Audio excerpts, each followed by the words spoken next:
Bom dia! Bom dia!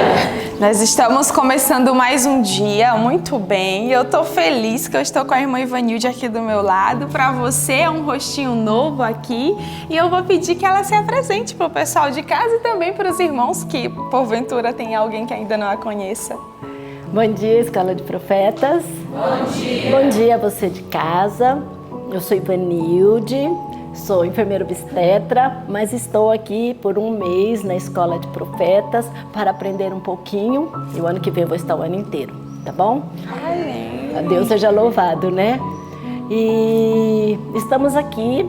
Eu aprendi a acompanhar o ano bíblico desde o final do ano de 2021 e esse ano de 2022 e tem sido uma bênção na minha vida e eu sei que também será uma bênção na sua vida e na vida de cada um, que cada dia aprende de uma forma profunda e diferente a palavra de Deus.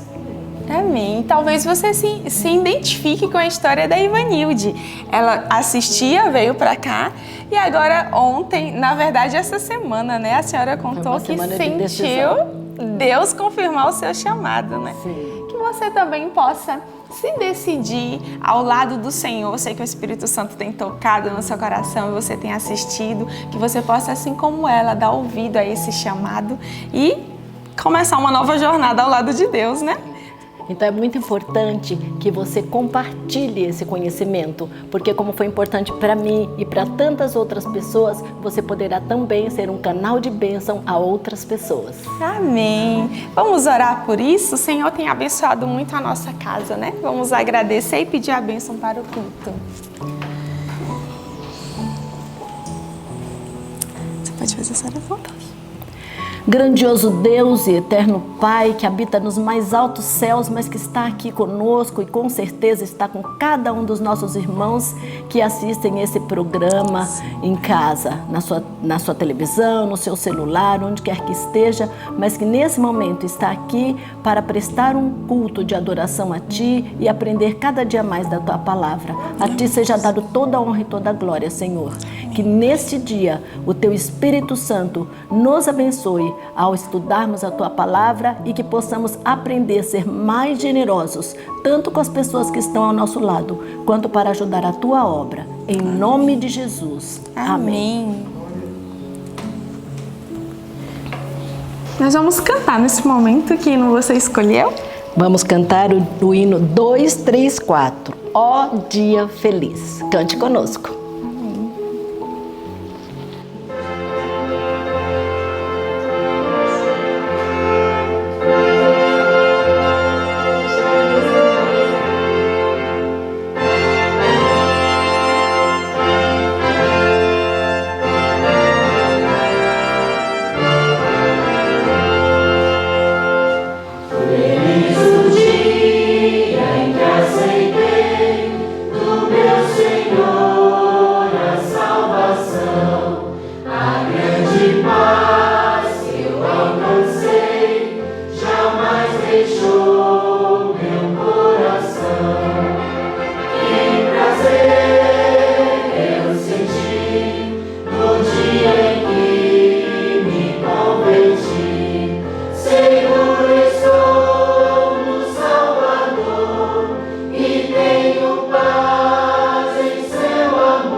Jesus me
Nós estávamos em Apocalipse, né? Agora nós vamos para Filipenses, estamos com o verso novo essa semana. E é um verso muito bonito, que muito confirma bonito. A esperança, que a gente tem um outro lugar para morar, né? Sim. Que a vida não se resume só aqui. Isso. Então eu queria convidar você a abrir a sua Bíblia em Filipenses, no capítulo 3, no verso 20 até o 21. Nós vamos... vamos abrir a Bíblia, esperar você abrir. E juntos, no 3, iniciaremos, ok? Posso contar? Sim. 1, 2, 3. Filipenses 3, do 20 ao 21. Mas a nossa cidade está nos céus, de onde também esperamos o Salvador, o Senhor Jesus Cristo, que transformará o nosso corpo abatido para ser conforme o seu corpo glorioso, segundo o seu eficaz poder de sujeitar também a si todas as coisas. Filipenses 3, do 20 ao 21. Filipenses 3, do 20 ao 21. Mas a nossa cidade está nos céus, de onde também esperamos o Salvador, o Senhor Jesus Cristo, que transformará o nosso corpo abatido para ser conforme o seu corpo glorioso, segundo o seu eficaz poder de sujeitar também a si todas as coisas. Filipenses 3, do 20 ao 21. Filipenses 3, do 20 ao 21. Mas a nossa cidade está nos céus, de onde também esperamos o Salvador, o Senhor Jesus Cristo, que transformará o nosso corpo abatido para ser conforme o seu corpo glorioso, segundo o seu eficaz poder de sujeitar também a si todas as coisas. Filipenses 3, do 20 ao 21. Amém. Amém. Agora nós vamos ficar com o nosso estudo. Que o Senhor abençoe muito a sua casa com a mensagem deste dia. Amém. Olá! Olha nós aqui de novo para fazermos um momento que nós gostamos tanto, ouvir histórias. Olha que legal, conhecer a história de pessoas que são tão importantes para o céu. E consequentemente é importante para nós também, não é? Vocês não acham legal conhecer a família de vocês que está lá do outro lado, todo dia assistindo vocês? E eles encontram a gente e falam assim, eu já te conheço, você entra na minha casa todo dia. Olha que legal, é muito carinho, né? Muita bênção que o Senhor Deus tem dado a cada um de nós. E hoje nós vamos conhecer uma pessoa um tanto especial e ela se chama Sara. Vocês querem ouvir a história da nossa irmã Sara? Sim! Então vamos prestar atenção. Oi, irmãos da Escola de Profeta. Deus abençoe todos vocês. A irmã Maísa, foi em fevereiro desse ano que eu comecei a estudar o ano bíblico, meio atrasado, mas eu recebi o link depois, né, em fevereiro. Eu nunca tinha visto a irmã Maísa, né, no canal. E aí uma irmã me mandou o link e comecei a assistir. Aí fui ouvindo até chegar no dia certo, né, que estava atrasado, já foi em fevereiro. Mas cada dia eu via 6 até chegar no dia certo. Mas aprendi muito. Hoje minha vida melhorou. Eu vivo uma vida mais consagrada, busco mais a Deus. Aprendi a entender melhor a palavra de Deus através de Deus e de vocês. Eu sou muito grata mesmo. Nossa, só Deus sabe o quanto eu aprendi com vocês. E oro muito a Deus por vocês, que Deus abençoe vocês sempre, porque com vocês a gente consegue aprender direitinho na palavra de Deus. Então Deus possa abençoar vocês cada dia mais e que multiplique os alunos, né, da Escola de Profeta como os discípulos, né? E assim nós também vamos fazendo aqui, né, levando a mensagem de Cristo a esse mundo. Então que Deus abençoe vocês. Muito obrigada, aprendi muito e estou aprendendo. Nunca fiz um ano bíblico, estou com 51 anos e nunca fiz um ano bíblico. É a primeira vez que eu estou estudando. Tenho prazer de acordar todo dia, colocar na TV. Eu boto no celular, no YouTube E aí coloco na TV para ver vocês de pertinho, sabe? Parece que fica maior a imagem, né? Fica mais bonito, dá para ver vocês direitinho. E pelo celular é muito pequenininho, então eu gosto de pôr na TV. E sou aqui de Registro, interior de São Paulo, meu nome é Sara. E estou com 51 anos e é muito bom cada dia a gente acordar e a primeira coisa a fazer é ouvir o ano bíblico com vocês. E também estou estudando o Grande Conflito com a irmã Maísa. Estou no capítulo 18. Que Deus abençoe todos vocês. Amo vocês, viu? Beijo. Fica com Deus. Nossa querida Sara, nossa irmã, obrigada por você ter mandado esse vídeo tão carinhoso para nós.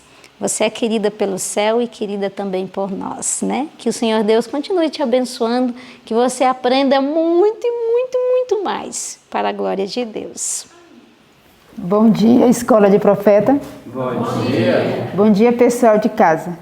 Bom dia, Lucas. Bom dia, minha irmã. Tudo bem? Tudo bem? Eu estou feliz que essa é a primeira vez que eu vou passar o estudo bíblico com a irmã Neuzi. É um prazer nós estarmos aqui para pregarmos a palavra de Deus para toda a igreja e para você que também está em casa. Sinta-se à vontade, você faz parte da nossa família e está em nosso coração e no coração de Jesus.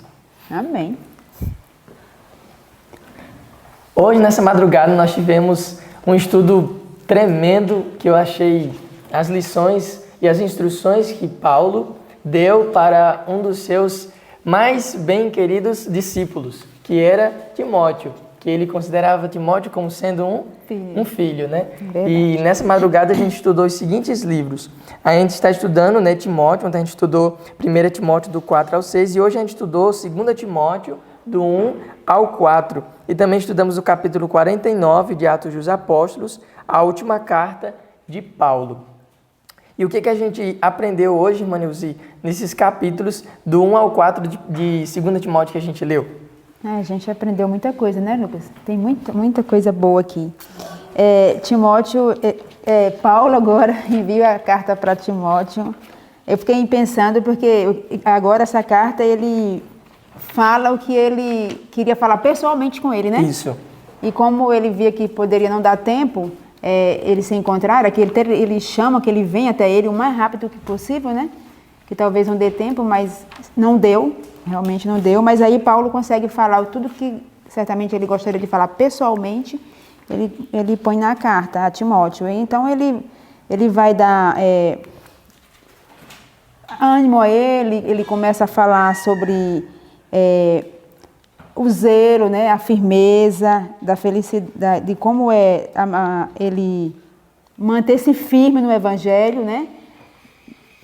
Eu separei aqui um verso que eu gostei muito, que está lá no capítulo 1, o verso 6 e 7. Aí tem que ler na tua, né, Lucas? Versos 6 e 7. 6 e 7.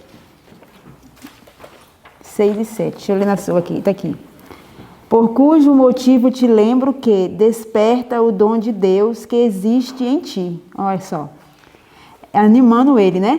Pela imposição das minhas mãos, porque Deus não nos deu o espírito de temor, mas de fortaleza e de amor e de moderação. Amém. Ou seja, Deus não nos deu um espírito de covardia, né? Mas de amor, de firmeza. Então ele está animando a Timóteo a permanecer firme. Agora ele vai ser tombado, mas Timóteo tem a oportunidade de se levantar agora para viver uma história com Deus, né? Para permanecer firme. Ou seja, é como se Paulo desse o seu legado a Timóteo, né? Toma o meu cajado e agora bastão para ele, vá, né? Agora é você. Ou seja, o mesmo Deus que permaneceu comigo todo esse tempo vai permanecer com você. E vai lhe capacitar da mesma forma que capacitou a mim também, né? Isso. O que eu acho interessante é a forma como Paulo inicia esta carta específica para Timóteo, porque como a irmã Neuzi falou, a primeira carta foi endereçada a Timóteo, para que Timóteo cuidasse ali do que estava acontecendo na igreja de Éfeso, né? Só que essa segunda carta de Paulo a Timóteo é uma carta mais pessoal. É Paulo abrindo o coração para Timóteo, dizendo, nossa, eu queria muito que você estivesse aqui, para você compartilhar comigo dos sofrimentos em prol do Evangelho, para que você pudesse, como bom soldado de Cristo, aprender que mesmo em minhas dificuldades, a gente deve dar testemunho do Evangelho de Cristo. E aí no verso 2, do capítulo 1 de Timóteo, ele começa dizendo assim, ó: a Timóteo, meu amado filho, graça, misericórdia e paz da parte de Deus Pai e da de Cristo Jesus, Senhor nosso. E aí pulando para o versículo 4, Paulo expressa um dos desejos que mais ele tinha no seu coração. Sabe qual era o maior desejo que Paulo tinha no seu coração? Irmã Neuzi, segurei as lágrimas, porque o maior desejo que Paulo tinha no coração dele está aqui no verso 4, ó: desejando muito ver-te, lembrando-me das tuas lágrimas para me encher de gozo. O maior desejo de Paulo, enquanto ele estava preso, era de ver a Timóteo pessoalmente. Agora, nos seus últimos momentos, né? era ver Timóteo. Eu me emocionei quando eu li, eu chorei, por isso que o Lucas falou isso, porque o maior desejo de Paulo não foi realizado no seu último momento. E às vezes a gente reclama de coisa tão simples, né? Isso. E a gente vê aí, porque se fosse possível, é claro que ele teria sido realizado, é que ele estava muito longe, né? Não ele dava estava em tempo. Éfeso, né? Estava cuidando lá da igreja de Éfeso. Não tinha condição, mas a gente vê aí o amor de Paulo por Timóteo, um amor de pai, muito lindo. E outra coisa que eu achei também bastante interessante foi da educação que Timóteo teve no lar. Um lar cristão forma grandes servos e servas de Deus para pregar o evangelho para o mundo. E foi isso que aconteceu na casa de Timóteo. Verdade. A sua mãe e a sua avó, elas eram servas de Deus, mulheres de muita oração, creio eu, de muita consagração. E ao Timóteo crescer naquele lar, Timóteo foi envolvido dessa atmosfera celestial, de muita oração, de muita pregação. E Timóteo se tornou esse servo de Deus, esse homem envolvido na obra, esse evangelista, como Paulo acaba falando em dos capítulos mais para frente, diz que Timóteo deveria concluir a sua obra como um evangelista, né? E aqui no verso 5, Paulo diz assim, ó: trazendo à memória a fé não fingida que em ti há, a qual habitou primeiro em tua avó Lóide e em tua mãe Eunice, e estou certo de que também habita em ti. Então isso eu achei muito interessante e mexeu muito comigo. Quando a gente nasce em um lar cristão, a gente é envolvido com essa atmosfera celestial. Verdade. E mesmo que você não tenha nascido no lar cristão, não se desespere. Deus coloca pessoas cristãs no seu caminho para também lhe educar, assim como educou, assim como a avó e a mãe educou a Timóteo também. Verdade. Outra coisa que eu achei bem interessante foi no capítulo 2. No capítulo 2, o apóstolo Paulo, ele dá uma exortação para que Timóteo permanecesse em constância. O que é constância? Constância é você permanecer naquilo sem parar, é você perseverar até o fim. É você não desistir, constância. Está todo o tempo ali, naquele mesmo propósito, naquele mesmo foco. Foi assim a vida de Paulo, né? Que foi assim a vida de Paulo, né? Então, aqui no capítulo 2 de 2 Timóteo, tem um verso que me chamou bastante atenção, que diz assim, ó, no verso 3, tu, pois, sofres aflições como bom soldado de Jesus Cristo. Ninguém que milita se embaraça com negócios desta vida, a fim de agradar aquele que o alistou para a guerra. E se alguém também milita, não é coroado se não militar legitimamente. O lavrador que trabalha deve ser o primeiro a gozar dos frutos.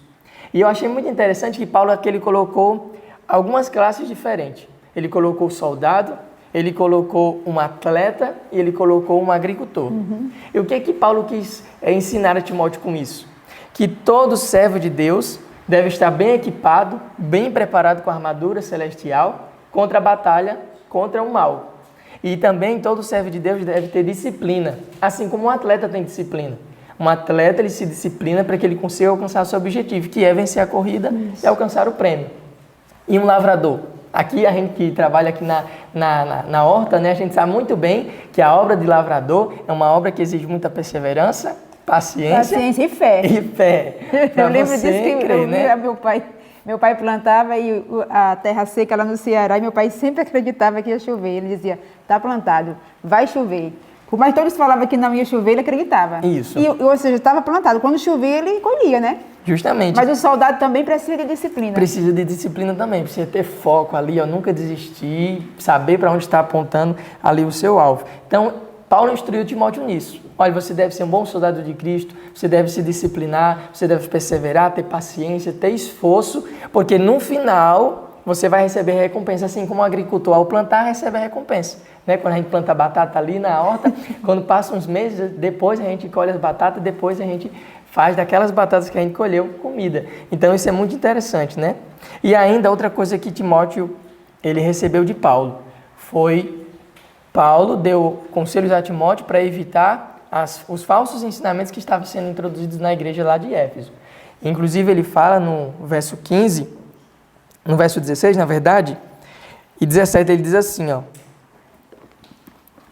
Ele diz assim: mas evita os falatórios profanos, porque produzirão maior impiedade. E a palavra desses roerá como gangrena. Em algumas versões diz câncer, né? Correrá como câncer. Entre os quais são Himeneu e Fileto. Esses dois homens, Himeneu e Fileto, eles estavam propagando na igreja de Éfeso uma doutrina errada, onde eles acreditavam que a ressurreição ela era espiritual e que ela já havia acontecido, que não iria acontecer, sendo que Paulo disse que a ressurreição só aconteceria na volta de Jesus, a ressurreição dos salvos. Então, esse era um dos enganos que estava surgindo ali na igreja de Éfeso. E qual foi o conselho que Paulo deu para Timóteo diante desse problema que estava surgindo, irmã Neuzi? Como é que Timóteo deveria reagir diante dessas pessoas, dessa situação, como é que ele deveria tratar essas pessoas que estavam espalhando coisas falsas na igreja e levando muitos outros a também acreditarem dessa forma? Ele fala no capítulo 3, né? Ele dá um conselho a Timóteo de como ele deveria tratar os que erram. Sim. Está aqui. Está aqui, é no verso 24. No verso 24 do capítulo 2. 24. Está aqui. E ao servo. O verso 24 diz o seguinte: ao servo do Senhor não convém contender, mas sim ser manso para com todos, apto para ensinar, sofredor. Isso. Então que ele deveria ser manso com todos, mas que ele devia ensinar, né? Justamente. Ou seja, ele teria que ensinar essa doutrina. Né? Mesmo que essas pessoas estavam ensinando isso, ele teria que ensinar. Muito, muito importante isso, né? Você deve saber como repreender e também como saber lidar com os que estão errando. Porque no caso ele não ia contender, mas sim ensinar, né? Realmente de acordo com o que estava nas escrituras, né? Justamente. Porque afinal eles estavam saindo, essa doutrina que estava surgindo, ela estava saindo de dentro da escritura, ou seja, não era algo firmado na palavra. Isso. E no capítulo 3, ali, Paulo vai declarar para Timóteo do que ia acontecer no final dos tempos. De que muitas pessoas Paulo até usa uma expressão que elas iriam ter um incômodo em seus ouvidos ao ouvir a sã doutrina. Que elas não iam querer ouvir a sã doutrina, que elas iriam procurar outros guias, outros mestres, que iriam satisfazer as suas próprias vontades pecaminosas, né? Procurar guias que fizessem o que eles queriam que aqueles líderes fizessem. Líderes que adulassem, que adulassem, que aplaudissem palavras que agradassem, eles, né? Justamente. É no capítulo 3, né? No capítulo 3, que ele vai falar sobre isso e também vai dizer o que aconteceu nos últimos dias. De que os homens seriam avarentos, seriam gananciosos, cobiciosos, reverentes, ingratos, mais amigos dos prazeres do que amigos de Deus. Isso. Tudo isso ele fala no capítulo 3, que a gente estudou nessa madrugada. E está tão atualizada nos nossos dias hoje, né? Uhum. Que no verso 1 ele fala: sabe, porém, isto, que nos últimos dias sobrevirão tempos trabalhosos. Nós estamos vivendo esses últimos dias. O verso 2: porque haverá homens amantes de si mesmo, avarentos, presunçosos, soberbos, blasfemos, desobedientes a pais e mães, ingratos, profanos, sem afeto natural, inconciliáveis, caluniadores, intemperantes, cruéis, sem amor para com os bons. Ele descreve tudo que nós vivemos hoje. Traidores, obstinados, orgulhosos, mais amigos dos deleites do que amigos de Deus. Olha só, ele dá uma Mas lista, ele diz eu acho interessante o que ele fala aqui embaixo. Tendo aparência de piedade, porque a gente vê isso hoje, vê dentro da igreja isso, mas negando a eficácia dela. Destes, ele dá um conselho. Afasta-te. Afasta-te. Afasta-te, Timóteo, dessas pessoas, né? Porque elas irão acabar lhe desviando do propósito que Deus tem para a tua vida. Que foi uma das coisas que mais Paulo trabalhou com Timóteo, que Timóteo era jovem. Então, Paulo cercou Timóteo de tudo aquilo que poderia protegê-lo, para que ele não viesse a desviar da missão. Porque ele foi chamado por Deus, Paulo impôs as mãos sobre Timóteo e instituiu Timóteo como líder da igreja de Éfeso, como aquele que ia conduzir o povo de Deus lá naquela região. Então, Timóteo, ele em sua juventude, em sua mocidade, poderia sim ter a tendência de acabar dando ouvidos a esses falsos ensinadores. E se desviar do caminho, E se desviar do caminho. Então, Paulo, ele, como pai, sempre protegia ali o filho, né? Olha, Timóteo, vá fazer isso, faça isso, evita isso, se afaste dessas pessoas, porque elas não vão trazer coisas boas para a obra de Deus. E no capítulo 4, no verso 1, tem um verso bastante interessante que chamou minha atenção, e creio que também chamou a atenção da senhora, que é esse daqui, ó, o verso 1 e o verso 2. Conjuro-te, pois, diante de Deus e do Senhor Jesus Cristo. Olha só a convocação que Paulo faz a Timóteo. Ó, Timóteo, eu te conjuro perante Deus e perante o Senhor Jesus Cristo, que há de julgar os vivos e mortos na sua vinda e no seu reino, que pregues a palavra, instes a tempo e fora de tempo, corrijas, repreendas, exortes com toda longanimidade e doutrina. Timóteo, você foi chamado por Deus para fazer isto. Missionário da Escola de Profetas, vocês foram chamados por Deus para fazer isso. Pregar a palavra em tempo e fora de tempo. Corrigir, repreender, ensinar e instruir as pessoas. E agora a gente parte para o livro de Atos dos Apóstolos, onde a gente vai ter muitos outros pontos a serem abordados acerca desse assunto que a gente está estudando, que a gente estudou hoje nessa segunda carta de Paulo a Timóteo. E sabe o que eu achei interessante, Manilzi? A amizade que Paulo tinha com Timóteo.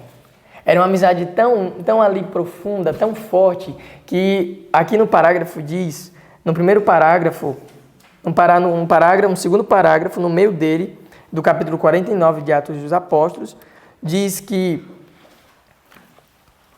Paulo e Timóteo estavam unidos por uma afeição profunda e invulgar. Era uma amizade verdadeira, era uma amizade sem maldade, sem malícia. E outra coisa, a amizade entre os dois crescera cada vez mais robusta, profunda e sagrada, a ponto de se tornar Timóteo para o idoso e esgotado apóstolo, tudo que um filho possa ser para um amado e honrado pai. Então veja só a amizade que Paulo tinha para com Timóteo. Eu fiquei imaginando Timóteo receber essa carta, como ele deve ter chorado. Sendo as últimas palavras do pai. Isso mesmo, né? Os últimos conselhos. Que não pôde ter. Ou seja, no último momento, ele estava preocupado em aconselhar, em preparar ele para permanecer firme. Com certeza. E aí, ainda no decorrer desse capítulo, há um parágrafo que eu achei bastante interessante. Timóteo era um ministro de Deus. Paulo, pela inspiração divina, escolheu Timóteo para ser um ministro de Deus. Mas como é que deve ser um ministro de Deus? Como é que deve um ministro de Deus agir? Como um servo de Deus, como um missionário deve agir? Aqui no parágrafo seguinte, mais um pouco para frente, onde começa assim, ó, o verdadeiro ministro de Deus, se você encontrou aí em sua casa, é esse mesmo, viu? O verdadeiro ministro de Deus. Ele não se esquiva a trabalhos ou responsabilidades. Da fonte que nunca decepciona os que sinceramente buscam o poder divino, tire-lhe força que o capacita a enfrentar e a vencer tentação. Executar as tarefas que Deus sobre ele coloca. A natureza da graça que recebe amplia sua capacidade para conhecer a Deus e a seu Filho. Seu coração se expande num desejo anelante de fazer para o Mestre trabalho aceitável. E enquanto avança na experiência cristã, ele torna-se o quê? Forte na graça que há em Cristo Jesus. Essa graça dá-lhe o poder de ser fiel testemunha das coisas que ouviu. Ele não despreza nem negligencia o conhecimento que recebeu de Deus, mas transmite esse conhecimento a homens fiéis, os quais, por sua vez, ensinam a outros. Então é assim que um verdadeiro ministro de Deus deve se comportar, deve agir. E era assim que Timóteo ele agia. Ele era dessa forma. Ele não se esquivava a trabalhos, ele estava sempre ali envolvido na obra de Deus, sempre disposto a aprender mais de Deus para poder compartilhar com outras pessoas, para que essas pessoas compartilhassem com outras e assim e em diante, né? E assim chegou até nós. E assim chegou até nós. 20 séculos depois. Amém, né? E aqui ele fala sobre o que a gente já leu lá em 2 Timóteo, sobre os conselhos ainda a Timóteo. No livro aqui ele fala, nesse parágrafo, depois termina, onde você falou, falando da última carta. Isso. Né? Ele fala aqui que é página 501 no meu livro, no parágrafo que começa assim: na sua última carta a Timóteo, Paulo expôs perante o obreiro mais jovem um alto ideal, apontando os deveres que sobre ele pesava como ministro de Cristo. Que interessante, né? Aí ele fala, foge também dos desejos da mocidade, né? E segue a justiça, a fé e a caridade, e a paz com os que com os que com um coração puro invocam o Senhor. E rejeita as questões loucas sem instrução, sabendo que produz contenda. E ao servo do Senhor não convém contender. Não convém brigar, né? Não convém brigar. Lutando. Por isso que ele aconselhou ser manso, né? Isso, ser paciente. E ensina, né? Ensina, não Ele dá contender. sempre uma ênfase, é interessante que Paulo sempre dá uma ênfase que Timóteo deveria ensinar, instruir, corrigir ali o que fosse necessário para que não viesse o povo de Deus a sofrer consequências com aqueles que estavam errando. E como Paulo sabia dos perigos que a igreja ia enfrentar, ele advertiu a Timóteo de como reagir diante desses líderes que estavam introduzindo dentro da igreja essas falsas doutrinas. Aqui, por exemplo, ó, tem um parágrafo que me chamou muita atenção, que fala o meio pelo qual Deus proveu para combater o engano. Você de casa sabe qual é o meio que Deus proveu para combater o engano? Lá no parágrafo que inicia assim, ó. Deus proveu meios abundantes para o êxito na luta contra o mal que há no mundo. A Bíblia, irmãos. A Bíblia é a armadura com que nós podemos equipar para a luta. Todo soldado tem que estar bem equipado, não é? Senão ele perde a guerra, senão ele perde a batalha. Tem que pôr armadura, Tem que né? pôr a armadura. Então, nós como cristãos estamos numa batalha espiritual. Então, a gente também tem que estar revestido da armadura de Deus. Nossos lombos devem estar cingidos com a verdade. Isso. Nossa couraça deve ser de justiça.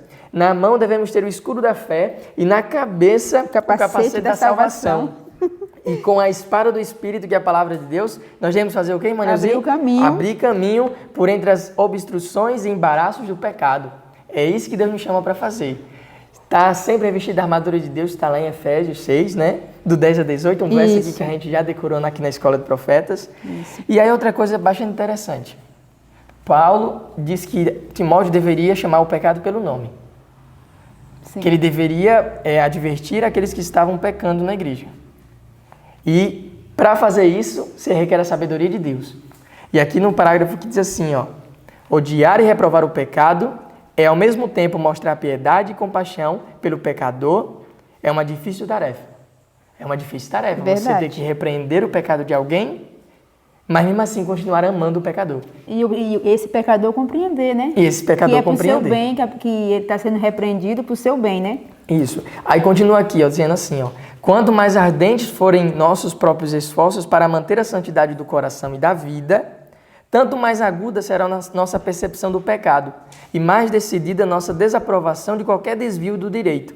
Precisamos guardar-nos contra a indevida severidade no trato com os que erram, mas precisamos também ser cuidadosos para não perder de vista a excessiva malignidade do pecado. Isso. Ou seja, tem que ter um equilíbrio. Tem que ter. Eu não posso nem muito, como é que eu posso dizer? Usar a palavra correta para exprimir essa palavra.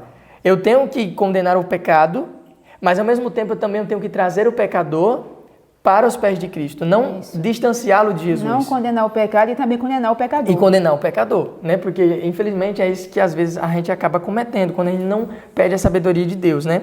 Há necessidade de mostrar-se paciência e amor semelhantes aos de Cristo pelo que erra. Mas há também um perigo de se mostrar tão grande tolerância pelo seu erro que ele considera não merecedor de reprovação e a rejeitará como inoportuna e injusta. Ou seja, passar a mão na cabeça, fingir que não está vendo. Isso. E assim acaba que não está ajudando uma pessoa, não está ajudando e está contaminando o outro que está ao redor. Justamente. Então, a repreensão é necessário, mas você deve pedir a Deus a sabedoria para saber como repreender a essa pessoa. E um outro ponto também, que eu achei bastante interessante, eu vou deixar a senhora ler essa parte. Tá. Um ponto bastante interessante que eu achei foi que há um grande perigo, um grande erro dos ministros de Deus não reprovar o pecado e não condenar o pecado pelo nome. E também de não repreender os que estão errando. Aqui no parágrafo que começa assim, ó, os ministros do Evangelho. Tá, eu gostaria que a senhora lesse.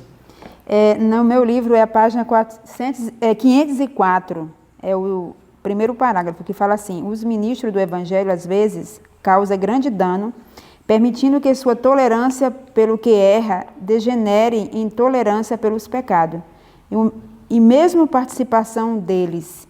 Assim são levados a desculpar e passar por alto que Deus condena. E depois de certo tempo, tornam-se tão cegos que chega a louvar aqueles a quem Deus manda reprovar. Aquele que tem suas percepções espirituais embotadas pela pecaminosidade, tolerância por aqueles a quem Deus condena, em breve estarão cometendo o maior pecado pela severidade e rudeza no trato para com aqueles aos quais Deus aprova. Olha como isso é sério, né? É tremendo, né? Muito Ministros do sério. Evangelho que, por não repreender, por não corrigir, acaba trazendo grande prejuízo para a obra de Deus. E, inclusive, para aquilo que a senhora falou, para os que estão ao seu redor. A pessoa indicada que não é repreendida vai perder a salvação com Vai isso, perder a porque não foi salvação. repreendida. E os que estão ao redor dela, que vê isso também, vão se contaminar. E ela diz aqui, Então, a por perda é exemplo, grande. que eles só fazem isto porque suas percepções espirituais elas estão embotadas. Eles não estão ali com a mente aberta e clara para as coisas de Deus, para o discernimento que o Espírito Santo dá. E agora a gente já partindo para a nossa parte final, o Timóteo, ele era um jovem que foi chamado por Deus para uma missão de levar a salvação para o povo de Deus. Mas também em nossa juventude Deus faz um chamado. Em nossa juventude também Deus nos chama. Mas, além desse chamado que Deus nos faz, há uma grande responsabilidade. Uma responsabilidade que Deus nos capacitará para cumprir. Porque aquilo que Deus nos pede, Ele nos dá capacidade para cumprir. Ele nunca vai pedir algo para nós que a gente não possa cumprir. Tudo que Ele pede, Ele nos dá capacidade para cumprir. E eu achei esse parágrafo bastante interessante, que diz assim, ó: quando os fiéis e exaustos porta-bandeiras imolam a vida pelo amor, a verdade, quem irá à frente para lhes ocupar o lugar? Como a gente viu aí, Paulo estava prestes a morrer, mas ele passou o bastão para quem? Para Timóteo. Para Timóteo. O mesmo acontece conosco. Muitos dos nossos irmãos que já dormem em Jesus, eles passaram para nós a missão. Os nossos pioneiros, Os pioneiros, né? pioneiros Foram tombados, reformadores, reformadores. ali os valdenses, servos de Deus que pregavam a palavra, mas que ao chegarem no momento final, eles iam passando. E aí aqui ela fala assim, ó: quem vai ocupar o lugar desses? Uma coisa linda. Quem vai aceitar o chamado desses que dormiram, que já encerraram a carreira, como Paulo? Eu combati o bom combate, eu completei a carreira, eu guardei a fé. Eis que a coroa da justiça me está imputada, e eu vou receber naquele dia quando Jesus voltar. Ele dizendo para Timóteo, né? Vou receber aquela coroa da justiça quando Jesus voltar. Mas agora fica um chamado para você, para todos nós que estamos aqui. Quem vai ficar no lugar desses heróis da fé? Quem quer ficar no lugar deles? Eu também quero ficar no lugar deles. Quem quer ficar no lugar de Paulo, no lugar de Timóteo, no lugar de Pedro, no lugar de João, servos de Deus que hoje já dormem no Senhor. Sabe o que é Mas interessante? um dia vão se levantar. Esses homens tombaram e dormiram no Senhor, só que nós temos a chance de entregar o bastão para o próprio Senhor, porque Ele está voltando. Amém. Né? Então temos a maior chance do mundo de não tombar. E se tombar, outros irão tomar esse bastão e continuar. Ela diz assim: aceitarão nossos jovens o sagrado encargo das mãos de seus pais? Estão eles se preparando para preencher as lacunas que se apresentam pela morte dos fiéis? Será a exortação do apóstolo aceita, ouvido o chamado ao dever, em meio aos incitamentos ao egoísmo e ambições que seduzem a juventude? Quem vai? Quem irei, né? Quem irá pelo Senhor, para a obra do Senhor, como Deus fez o chamado a Isaías? Quem é que eu vou enviar para pregar o meu evangelho? Isaías se levanta e diz: Eis-me aqui, Senhor, envia-me a mim. Então, Senhor, me envia, eu estou aqui para ser enviada. que esse seja o nosso chamado, que a gente possa atender esse chamado que Deus nos faz e que você também aceite esse chamado que Deus fez a você. Aceite fazer parte da obra de Deus. Aceite também o chamado que Deus tem para você de se tornar um missionário. Se você deseja ser um missionário, se inscreva no site da Escola de Profetas e venha cumprir a missão que Deus designou para você. Porque todo cristão que é nascido no reino de Deus, ele nasce como um missionário. Então, nesse momento, a gente convida você que está em casa a orar e a pedir a bênção de Deus sobre nós e nos capacitar para pregar o Evangelho. Amém. A senhora ora. Em preferência, Grandioso Deus, amado Pai, louvado e exaltado seja o teu santo e glorioso nome. Amém. Muito obrigada, Senhor, porque o Senhor nos concede com vida, com saúde nesse dia e com a oportunidade de podermos ouvir a Tua voz através da Tua palavra. E a esse convite, a esse chamado, nós só podemos dizer: eis-me aqui, envia-me a mim. Amém. O Senhor nos envie, que o Senhor nos use, que o Senhor nos capacite a fazermos a Tua vontade e a levar a Tua palavra. Amém. Nós sabemos que não somos capazes, mas sabemos que quando o Senhor chama, o Senhor capacita. Amém. Então nós estamos aqui porque confiamos no chamado e confiamos no Deus que nos chamou. Nós pedimos uma bênção sobre cada pessoa que está aí do outro lado, que o Senhor venha estar com as famílias, com as pessoas, que o Teu Espírito capacite, dando sabedoria, ensinando e exortando a Tua palavra, e que todos nós juntos possamos viver realmente o cristianismo de verdade, possamos ser uma luz aonde quer que venhamos estar. Que as pessoas, ao olhar para nós, possam ver Jesus através da nossa vida, dos nossos atos, das nossas ações. Nos transforma, Pai, no poder do Teu Santo Espírito, assim como o Senhor transformou esses homens, assim como o Senhor transformou Paulo, assim como o Senhor estava preparando também Timóteo. Que o Senhor nos prepare para o grandioso dia da volta do nosso Senhor e Salvador Cristo Jesus. Nós agradecemos por essas bênçãos, não porque há mérito em nós, mas nos méritos do nosso Senhor e Salvador Cristo Jesus. Amém. Amém. E até amanhã para vocês. É um prazer ter vocês conosco. Até amanhã.